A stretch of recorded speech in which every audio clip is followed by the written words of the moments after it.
അങ്ങനെ നമ്മുടെ സ്വന്തം ധനുഷ് അണ്ണൻ്റെ കുബേര എന്ന് പറഞ്ഞിട്ടുള്ള പുതിയ ബൈലിംഗൽ സിനിമ ഞാനങ്ങനെ ഫസ്റ്റ് ഷോ അല്ലെങ്കിൽ അടുത്തുള്ള ഏതാണോ ഫസ്റ്റ് ഷോ അത് പോയി കണ്ടിരിക്കുകയാണ്. ആൻഡ് ഞാൻ വളരെ ഓണസ്റ്റായിട്ടൊരു കാര്യം പറയാം. തമിഴ് സിനിമയെന്ന് എനിക്ക് ഏറ്റവും ഇഷ്ടപ്പെട്ട നടന്മാരുടെ പേര് പറയാൻ പറഞ്ഞാൽ ഞാൻ ആദ്യം പറയുന്ന കുറച്ച് പേരിന്ന് എന്തായാലും ഒരു പേര് ഉറപ്പായിട്ടുണ്ടാകും. അത് വേറെ ഏതുമല്ല, ധനുഷ് എന്ന് പറഞ്ഞിട്ടുള്ള ആ ഒരു പേരാണ്. കാരണം എനിക്ക് അത്രയ്ക്ക് ഇഷ്ടപ്പെട്ടൊരു നടനാണ്. ഓക്കെ, അതുപോലെ തന്നെ ഈ ഒരു സിനിമയുടെ കാര്യത്തിലേക്ക് വരുമ്പോൾ, ഈ ഒരു സിനിമയുടെ പ്രൊമോഷണൽ മെറ്റീരിയൽസിൻ്റെ കാര്യത്തിലേക്ക് വരുമ്പോൾ, ഈ പടത്തിൻ്റെ ആദ്യം ഒരു അനൗൺസ്മെൻറ്റ് ടീസറും അതുപോലെ ഒരു ഫസ്റ്റ് ലുക്കൊക്കെ ഇറങ്ങിയിട്ടുണ്ടായിരുന്നു. അതൊക്കെ എനിക്ക് നൈസായി തോന്നി. അതുപോലെ പോയി വാ നൻപ എന്ന് പറഞ്ഞിട്ടൊരു പാട്ട് ഇറങ്ങിയിട്ടുണ്ടായിരുന്നു. എനിക്ക് ആക്ച്വലി പേഴ്സൺ നന്നായി ഇഷ്ടപ്പെട്ടൊരു പാട്ടായിരുന്നു. അതുപോലെ ട്രാൻസ് ഓഫ് കുബേര എന്ന് പറഞ്ഞിട്ടൊരു ടീസർ വളരെ ഇൻട്രസ്റ്റിംഗ് ആയി തോന്നി എനിക്കൊരു ടീസറായിരുന്നു. അതുപോലെ ഈയിടെയായിട്ടൊരു കിഡിലൻ ട്രെയിലർ റിലീസ് ചെയ്യുന്നുണ്ടായിരുന്നു. ഇതൊക്കെ ഉണ്ടെങ്കിൽ പോലും എനിക്ക് ഈ ഒരു പടത്തിൻ്റെ മുകളിൽ ഒരു വൻ എക്സൈറ്റ്മെൻറ്റോ അല്ലെങ്കിൽ ഒരു വൻ പ്രതീക്ഷയൊന്നും ഫോർ സം റീസൺ ഉണ്ടായിരുന്നില്ല.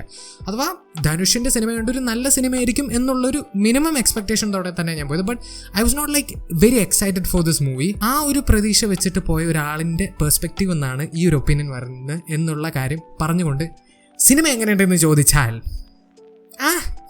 കുഴപ്പമില്ല, കണ്ടുകൊണ്ടിരിക്കാം, അത്രയാണ് എനിക്ക് പടത്തിനെ പറ്റി പറയാനുള്ളത്. അഥവാ ഈ ഒരു സിനിമയ്ക്ക് വേണമെങ്കിൽ ഒരു കിടിലൻ ഒരു ഗംഭീര സിനിമ ആവാൻ പറ്റുന്നു. പക്ഷേ ഒരു കാരണം കൊണ്ട് ഈ പടം ഒരു മാക്സിമം പോയൊരു വൺ ടൈം വാച്ച് എന്ന് പറയുന്ന ആ ഒരു ലെവലിലേക്ക് താഴ്ന്നു പോയി. അതെന്താണെന്ന് ഞാൻ പിന്നെ പറയാം. ആദ്യം എന്തായാലും നമുക്ക് നല്ല കാര്യങ്ങൾ പറഞ്ഞു തുടങ്ങാം. Because there are definitely positives. അതിന് ആദ്യം തന്നെ എടുത്തു പറയേണ്ടത് പെർഫോമൻസുകളാണ്. അതിന് എടുത്തു പറയേണ്ടത് നമ്മുടെ സ്വന്തം ധനുഷ് അണ്ണൻ തന്നെ എപ്പോഴത്തെയും പോലെ വേറെ ലെവല് പെർഫോമൻസ് ആയിരുന്നു. അഥവാ നമുക്ക് ഒരു സെക്കൻഡത്തേക്ക് പോലും ഈ സിനിമയിൽ ധനുഷിനെ കാണില്ല. അഥവാ ദേവ എന്ന് പറഞ്ഞിട്ടുള്ള ഒരു ക്യാരക്ടറിനെ മാത്രമേ നമുക്ക് ഈ സിനിമയിൽ കാണുള്ളൂ. ആ ലെവല് പെർഫോമൻസ് ആയിരുന്നു. അതുപോലെ നാഗാർജുന കിടിലൻ പെർഫോമൻസ്, കിട്ടിയ റോള് നല്ല വൃത്തിക്ക് ചെയ്തു വെച്ചിട്ടുണ്ട്. പിന്നെ രശ്മിക മന്ദാന ഞാൻ സത്യസന്ധമായി പറയുമല്ലോ, ഇൻട്രൊഡക്ഷൻ സീനൊക്കെ കണ്ടപ്പോൾ ഞാൻ കുറച്ച് പേടിച്ച്. കാരണം ഇത് മറ്റേ സ്ഥിരം വെറുപ്പിക്കൽ ഓവർ ആക്ടിങ് പരിപാടിയാവോ എന്നുള്ളൊരു പേടി ഉണ്ടായിരുന്നു. ബട്ട് പോകും തോറും ബെറ്ററായി വന്നു പെർഫോമൻസ്. ഓവറോൾ നൈസായിരുന്നു. പിന്നെ എല്ലാവരും പെർഫോമൻസ് വൈസ് എല്ലാവരും സൂപ്പറായിരുന്നു. വില്ലന്മാരൊക്കെ വേറെ ലെവൽ പെർഫോമൻസ് ആയിരുന്നു. അങ്ങനെ ടോട്ടാലിറ്റിയിൽ പെർഫോമൻസ് വാസ് ഗ്രേറ്റ്. അതുപോലെ അടുത്തൊരു പോസിറ്റീവ് ഫാക്ടർ എന്ന് പറയുന്നത് പടത്തിൻ്റെ മ്യൂസിക്കാണ്. നമ്മുടെ സ്വന്തം DSPയുടെ മ്യൂസിക്കാണ്. ബാക്ക്ഗ്രൗണ്ട് മ്യൂസിക് നല്ല ബാക്ക്ഗ്രൗണ്ട് മ്യൂസിക് ആയിരുന്നു. പാട്ടുകൾ എന്ന് പറയാനായിട്ട് കുറേ പാട്ടുകളൊന്നും ഇല്ലെങ്കിൽ നല്ല പാട്ടുകൾ തന്നെയായിരുന്നു, കേൾക്കാൻ നല്ല രസമുള്ള പാട്ടുകൾ. ഇനി മേക്കിങ്ങിലേക്ക് വരുമ്പോൾ മേക്കിംഗ് വാസ് വെരി ഡിസപ്പോയിൻറ്റിങ് മാൻ. അഥവാ മേക്കിംഗ് മോശമാണെന്നല്ല ഞാൻ പറയുന്നത്, but there was so many issues. ഒന്നാമത്തത് ഈ പടത്തിൽ കുറേ സീൻസിൽ ഷേക്കി ക്യാമറ ഉപയോഗിക്കുന്നുണ്ട്. ആൻഡ് ഇറ്റ് വാസ് ഒരു പരിധി എത്തിയപ്പോൾ അതൊക്കെ അൺസൈക്കബിളായി മാറി. അതിൻ്റെ മുകളിൽ ചില സീൻസിൽ ഈ പടത്തിൻ്റെ എഡിറ്റിംഗ് പാറ്റേൺ ഭയങ്കര ഓക്കോർഡായിരുന്നു. അഥവാ അബ്രപ്റ്റ് ആയിട്ടുള്ള കട്ട്സും അങ്ങനെ വളരെ വിയേർഡായിട്ടുള്ള എഡിറ്റിംഗ് ആയിരുന്നു ചില സീൻസിലൊക്കെ. അതും ഈ ഷേക്കി ക്യാമറയൊക്കെ കൂടി ചേർന്നപ്പോൾ സത്യം പറഞ്ഞാൽ ചില പോയിന്റ്സിലൊക്കെ ശരിക്കും അൺസൈക്കബിളായിരുന്നു സിനിമയുടെ മേക്കിംഗ്. അതുപോലെ വിഷ്വൽ എഫക്ട്സ്, ഞാൻ ഒരിക്കലും പറയില്ല ഈ സിനിമയുടെ വിഷ്വൽ എഫക്ട്സ് മോശമാണെന്ന് പറയില്ല.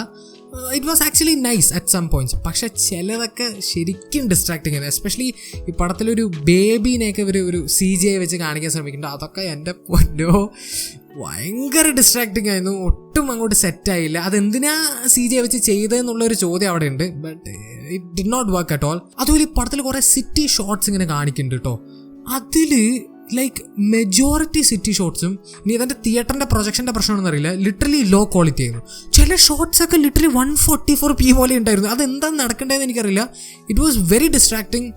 അങ്ങനെ കുറേ ഇഷ്യൂസ് മേക്കിങ്ങിൽ ഞാൻ കണ്ടുപിടിച്ചു. ആൻഡ് ഞാൻ ഒരിക്കലും ഇതുപോലത്തെ ഒരു ബിഗ് ബഡ്ജറ്റ് ധനുഷും നാഗാർജുനയും രശ്മിക മന്ദാനയൊക്കെ ഉള്ള ഒരു ബിഗ് ബഡ്ജറ്റ് മൂവിയിൽ നിന്ന് ഇതുപോലത്തെ ഇഷ്യൂസൊന്നും മേക്കിങ്ങിൽ കാണാൻ ഞാൻ ഒരിക്കലും പ്രതീക്ഷിച്ചില്ല. But these were very disappointing. Making wise ഞാൻ വളരെ ഡിസപ്പോയിൻറ്റഡ് ഈ ഒരു സിനിമ. ഒട്ടും എന്നെ ഇമ്പ്രസ് ചെയ്തില്ല എന്ന് തന്നെ പറയുന്നത്. ടെക്നിക്കലി അഗൈൻ മോശമാണെന്നല്ല, ഇറ്റ് വാസ് ഡിസപ്പോയിൻറ്റിങ്. ആൻഡ് ഞാൻ ഒരു വളരെ ഓണസ്റ്റായിട്ട് കാര്യം പറയും, ഈ പടം എനിക്ക് ഒരു വൺ ലാഗ് പടമായിട്ടൊന്നും തോന്നിയില്ല. അഥവാ അവിടെ ഇവിടേക്കായിട്ടൊക്കെ ചെറുതായി ലാഗ് അടിച്ചു എന്നുള്ളതിൻ്റെ അപ്പുറത്തേക്ക് ഒരു ടോട്ടാലിറ്റി എടുത്ത് നോക്കിയപ്പോൾ ഞാൻ ആക്ച്വലി കണ്ടുകൊണ്ടിരുന്നു. എനിക്ക് വൺ ലാഗ് ഒന്നും അടിച്ചില്ല. ഈ സിനിമയിൽ കുറേ നല്ല മൊമെൻറ്റ്സ് ഉണ്ട് കേട്ടോ. അഥവാ ഇപ്പോൾ പോയി വാ നൻപ എന്ന് പറയുന്ന ആ ഒരു പാട്ട്, സത്യം പറയല് പടത്തിൽ ഒരു ആവശ്യമില്ല ആ പാട്ടിൻ്റെ. പക്ഷേ ആ ഒരു സീന് എനിക്ക് വർക്കായി. അഥവാ സീൻ എന്ന് പറയുമ്പോൾ ഭയങ്കര ഓവർ ദ ടോപ്പ്, ഭയങ്കര റിഡിക്കുലസ് ആയിട്ടുള്ളൊരു സീനാണ് കേട്ടോ. പക്ഷേ എനിക്ക് ആ സീനും വർക്കായി, ആ പാട്ടും എനിക്ക് ഇഷ്ടമായി.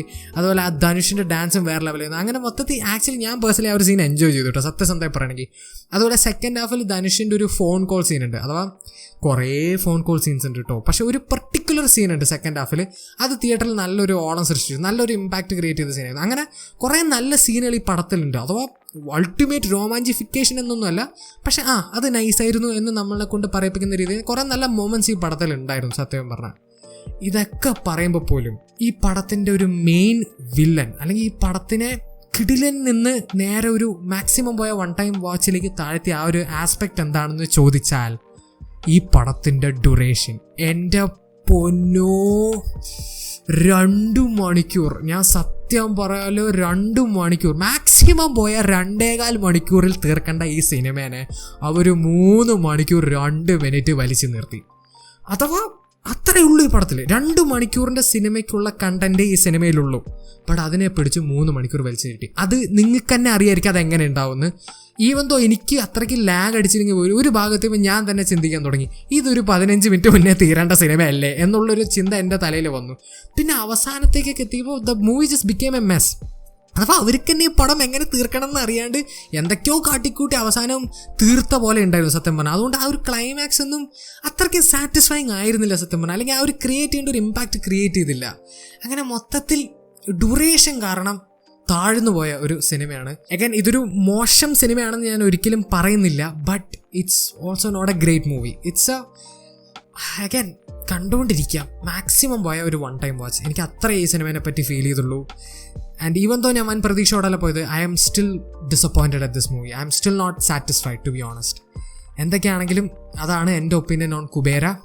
നിങ്ങൾ സിനിമ കണ്ടവരാണെങ്കിൽ നിങ്ങളുടെ ഒപ്പീനിയൻ കമന്റ് സെക്ഷനിൽ ഡ്രോപ്പ് ചെയ്യാൻ മറക്കരുത്. ആൻഡ് വീഡിയോ ഇഷ്ടപ്പെട്ടെങ്കിൽ ലൈക്ക് ചെയ്യുക, ഷെയർ ചെയ്യുക, സബ്സ്ക്രൈബ് ചെയ്യുക, നോട്ടിഫിക്കേഷൻ ബെൽ അമർത്താൻ മറക്കരുത്. And I will see you guys in next video. Bye by.